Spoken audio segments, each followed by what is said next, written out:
Mesdames, Messieurs, bonsoir. Dans l'actualité ce soir, 1 minute de silence en souvenir des victimes juives de la fusillade de Toulouse. À 11h ce matin dans toutes les écoles, les élèves et professeurs se sont tus. 1 minute de silence accompagnée d'un travail d'explication. Nous avons également sur ce plateau Paul Lévy, le président de la communauté juive de Tours. Nous reviendrons avec lui sur ce drame et ses conséquences. Autre actualité, le réaménagement du haut de la rue nationale à Tours. Ce projet a été présenté en conseil municipal hier soir et la fin des travaux, eh bien ce n'est pas pour demain, on parle de 2019. Et puis enfin, 2 Mirage sont actuellement présents à Tours sur la base aérienne 705. Pourquoi? Eh bien parce que la police du ciel y fait escale pendant une dizaine de jours. Une rotation régulière pour ceux qui assurent la sécurité dans l'espace aérien français. Après la fusillade de Toulouse dans une école juive qui s'est conclue par la mort de 3 enfants et d'un enseignant, place au recueillement aujourd'hui dans les écoles. À 11h précises, les professeurs ont fait procéder à 1 minute de silence. Sabrina Meloult. On ne parle pas. Et comment on fait? On a un deuil un peu. On est un petit peu en deuil. Il est 11h ce matin. Dans la cour de l'école Velpeau, les élèves se recueillent. Une manière pour eux de rendre hommage aux enfants de leur âge qui ont perdu la vie hier à Toulouse. Tous ensemble, pour lutter contre cette barbarie, pour dire qu'on ne l'accepte pas. Un silence court qui laisse place aux nombreuses questions de cette classe de CM2. Des remarques qui surprennent par leur recul et leur maturité. En plus, sorry, parce que pour les parents, après, ça reste marqué dans toute leur vie. Les enfants ont leurs mots, ils ont leur langage. Faire discuter les enfants, de faire émerger les questions, et à partir de là, on essaie de faire un jeu de questions-réponses dans la classe pour pouvoir un peu évacuer un peu ce moment difficile. Ils sont contents d'en discuter, ils sont contents de poser des questions, de s'écouter. Si c'était quelqu'un qui avait 90 ans qui mourrait, c'est même injuste pour lui, quoi. La plus grande des difficultés que l'on a quand on répond à ces questions, c'est de faire très attention aux réponses. Et ça, c'est le travail des enseignants. Ils sont toujours en train de se poser la question, mais quand je réponds telle chose, est-ce que je ne veux pas choquer un enfant? C'est ce que Jules Ferry disait, ne faites pas ce qu'un enfant, ce qu'un honnête homme pourrait vous reprocher. Il y a des mots que je ne voulais pas qu'on utilise avec les enfants, exemple le mot méchant, parce que des fois il est utilisé par les parents d'élèves, et je ne voudrais pas que l'enfant puisse penser que méchant égale criminel. Voilà. Le dialogue avec les enfants, une corde sensible à l'arc des professeurs. Mais ce matin, dans leurs yeux, on pouvait lire leur apaisement. Au lendemain de ce drame, la douleur est vive, particulièrement dans la communauté juive. Nous avons sur ce plateau Paul Lévy, président de la communauté juive de Tours. Bonsoir. Bonsoir. Et merci d'être venu sur ce plateau. Alors, quel est votre sentiment aujourd'hui? Un sentiment de tristesse et de colère. De tristesse que sont des enfants qui ont été tués avec leurs professeurs, et de colère parce qu'effectivement c'est une école juive qui a été particulièrement visée par un inconnu. C'est vrai que cet inconnu, d'après les propos des uns et des autres, aurait déjà commis des crimes, notamment à Montauban. Et des personnes cette fois-ci d'origine maghrébine. Voilà, tout à fait. Et donc nous avons des raisons de nous inquiéter sur ce crime et ses conséquences. Est-ce que vous vous sentez menacé en tant que membre de la communauté juive en France aujourd'hui? Écoutez, oui et non. Non, parce que nous sommes des républicains attachés à nos institutions. Nous savons que la République nous protège. Nos offices se déroulent avec des policiers le vendredi soir et le samedi, donc nous sommes protégés. Mais en même temps, nous sommes inquiets parce que nous sentons une espèce de progression. Depuis 10 ans, il y a un certain nombre d'actes antisémites en France, des synagogues brûlées, taguées, des juifs insultés. On ne peut plus porter la kippa dans certaines villes parce que les porteurs de kippa sont agressés. Il y a eu l'affaire Ilan Halimi qui a été assassiné.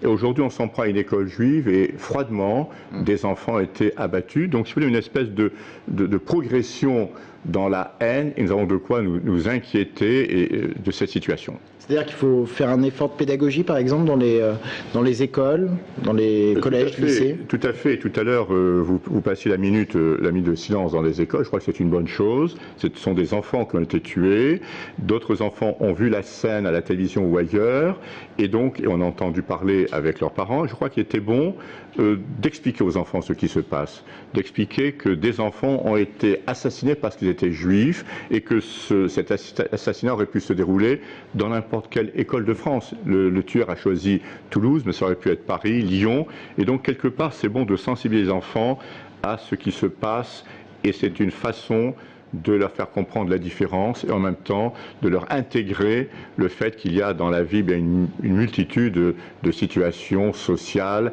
ethniques, géographiques et autres. J'en profite pour annoncer qu'il y a un rassemblement populaire jeudi à 18h30, place Jean Jaurès à Tours, à votre initiative et à celle du président local du CRIF. Donc nous organisons jeudi à 18h30 une manifestation silencieuse.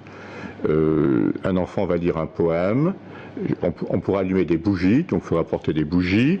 Il n'y aura aucune prise de discours, simplement nous serons là pour nous recueillir et pour que notre pensée aille aux soldats et aux enfants juifs et leurs professeurs qui ont été tués à Toulouse. Merci beaucoup Paul Lévy d'être venu sur notre plateau.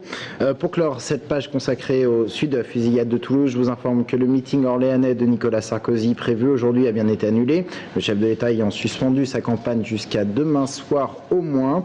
La campagne qui reprend cependant demain ici avec la venue de Manuel Valls. Dans le reste de l'actualité, le conseil municipal de Tours hier soir avec un sujet qui était attendu, le réaménagement du haut de la rue nationale. Le projet porte sur une refonte totale de l'espace urbain avec l'arrivée notamment d'hôtels. Les premiers travaux devraient commencer en 2013, mais pour une livraison totale, pas avant 2019. Explication, Jérôme Alain. Faire du haut de la rue nationale un pôle commercial, culturel et véritable centre multimodal pour les transports en commun.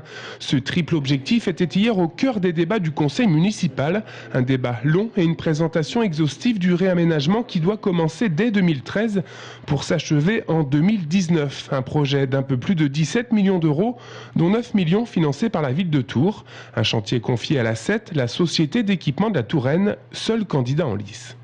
Ce projet va concerner à la fois la construction de 2 grands hôtels sur la Loire, la construction et la restauration plutôt de l'école des Beaux-Arts qui va être transformée en centre d'art contemporain, un des plus grands centres d'art contemporain français puisqu'il fera pratiquement 5000 m², sur lequel il y a un grand concours d'architecture internationale, et ensuite la restauration de nouveaux commerces sur lesquels nous comptons beaucoup pour réactiver tout le haut de la rue nationale.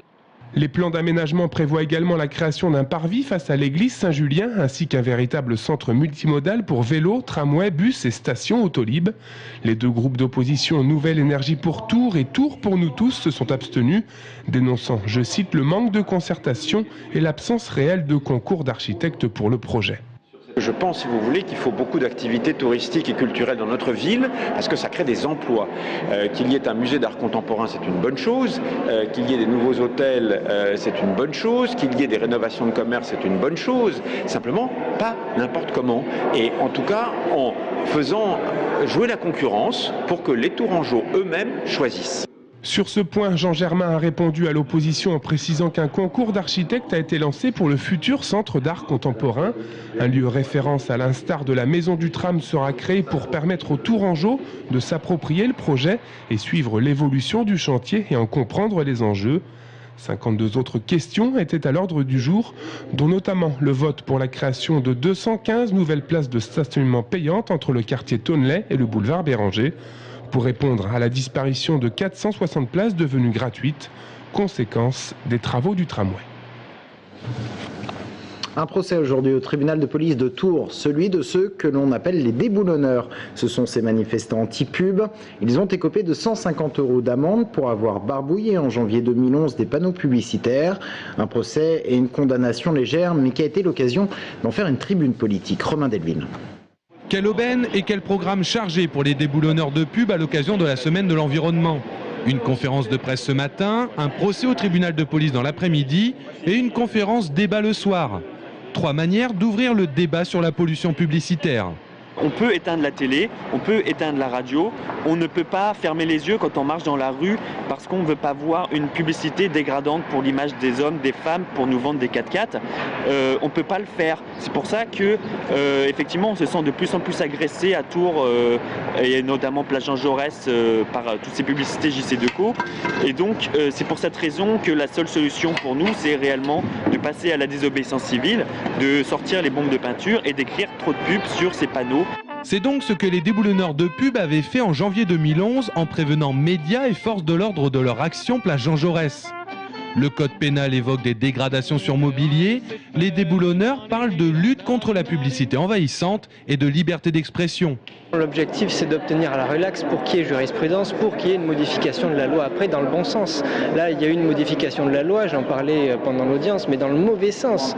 On va avoir droit aux écrans numériques de publicité, aux bâches géantes de publicité, à la publicité dans les parcs naturels régionaux, devant les monuments historiques, près de la Loire qui est classée au patrimoine de l'UNESCO. Enfin, là, c'est allé dans le mauvais sens. On veut que ça aille dans l'autre sens.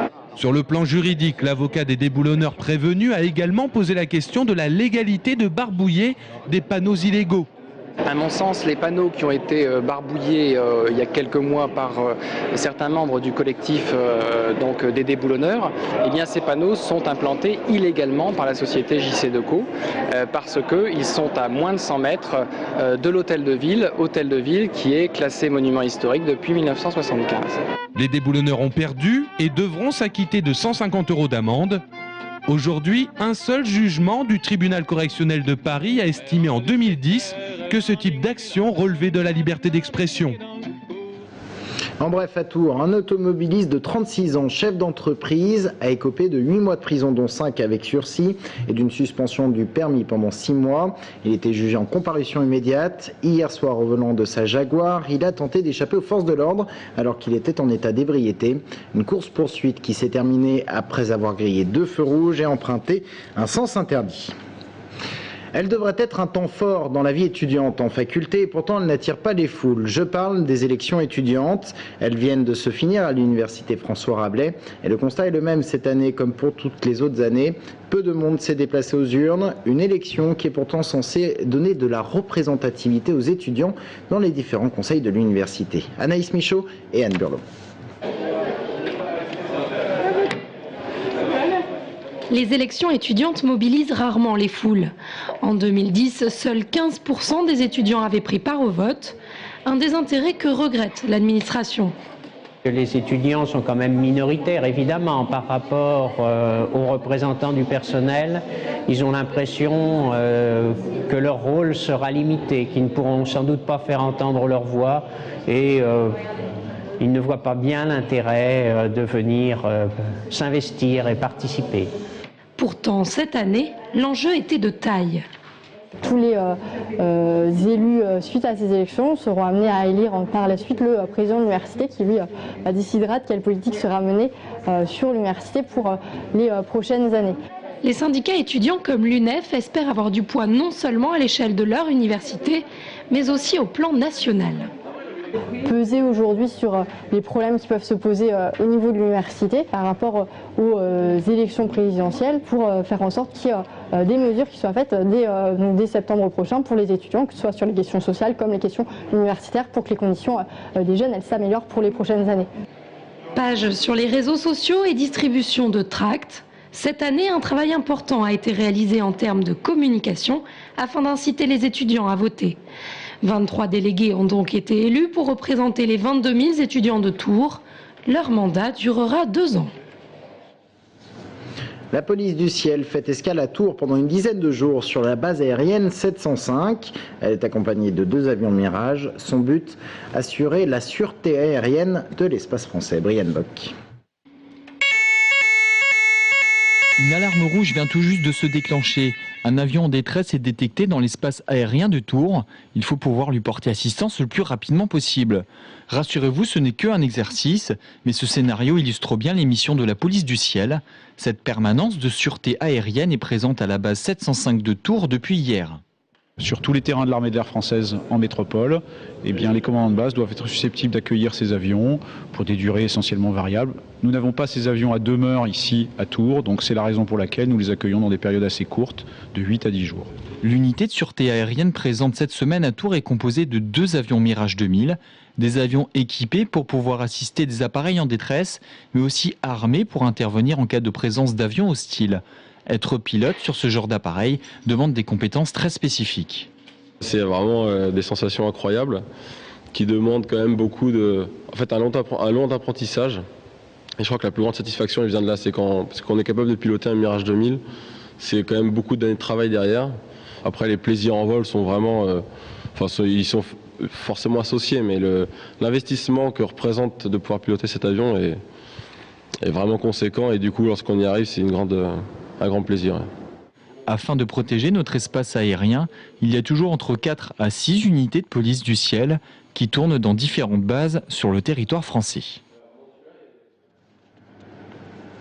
C'est une page qui se tourne au jardin botanique de Tours. La destruction du séquoia vieux de 150 ans et qui avait atteint les 36 mètres. Eh bien, cette destruction a commencé aujourd'hui. Il a été tété ce matin et demain, les élagueurs s'attaqueront au tronc. La raison, un champignon qui a contaminé cet arbre. Mais l'âme de ce séquoia continuera de planer sur le jardin botanique puisque le bois sera utilisé pour en faire différentes choses comme du mobilier pour le lieu.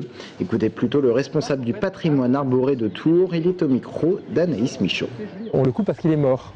Il a été attaqué par un champignon qui s'appelle l'armillaire à couleur de miel, qui est un champignon un peu courant qu'on rencontre dans les bois, dans les forêts, éventuellement dans des parcs, et qui peut vivre un peu en équilibre avec l'arbre, en le parasitant, et puis parfois quand l'arbre se trouve être affaibli, eh bien, le champignon est capable là d'être beaucoup plus virulent et de le tuer. C'est ce qui s'est passé en fait. On s'est aperçu des premiers symptômes de changement de couleur au printemps 2011 et en fin d'été 2011, il avait complètement changé de couleur, il était sec. Et d'autres arbres seront également coupés au jardin botanique de Tours puisqu'ils sont eux aussi atteints de ce même champignon. C'est ainsi que se referme cette édition. Merci de l'avoir suivi. Dans un instant sur ce plateau, le secrétaire départemental du mouvement Debout la République. On parlera de la candidature de Nicolas Dupont-Aignan. Restez avec nous.